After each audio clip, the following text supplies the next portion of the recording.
cái gió lùng bê mày hang sân hồ upa gam chu na ti sa bola aveni mây kinh in sol cao sẽ bay bám go la lene nipi la pi ngui zin sen in ve na gam lấy ngang si a khong e chân luôn pon dum silin u lâu lon vi a lo e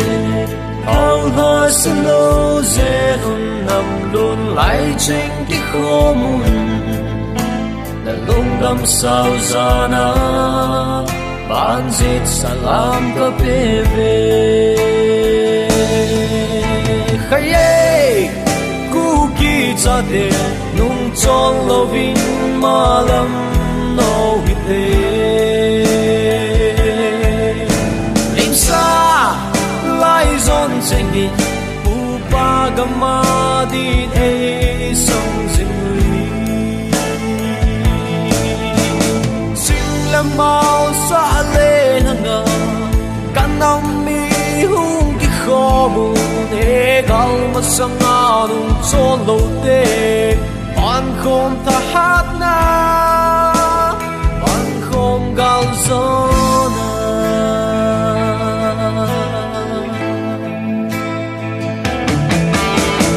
Manipur kai badia khiroi ne jingmi makhom thu kai badia ra pro sa gi ram chat ni hui gi ram chat ni chin mi gi ching da lai ho ge tam ni su tam da lai gi sun kari kai bage Khaiye Kuki chate nung chon lovin malam no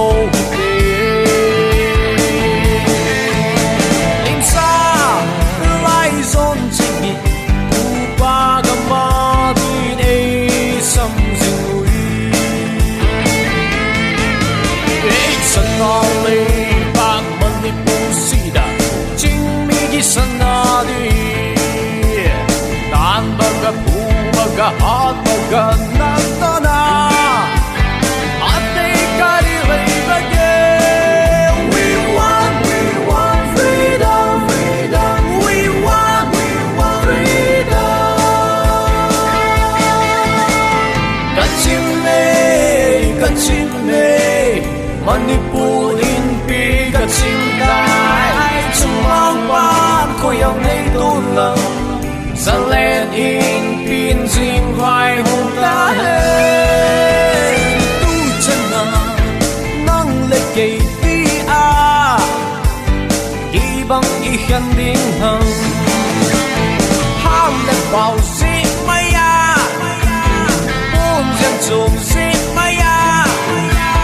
trang bằng y khen điên hằng mà lại bi lệ bu tim thương cao bằng sự khó min i cô na khát i bu dòng khát i khen thấy i bôi Khaiye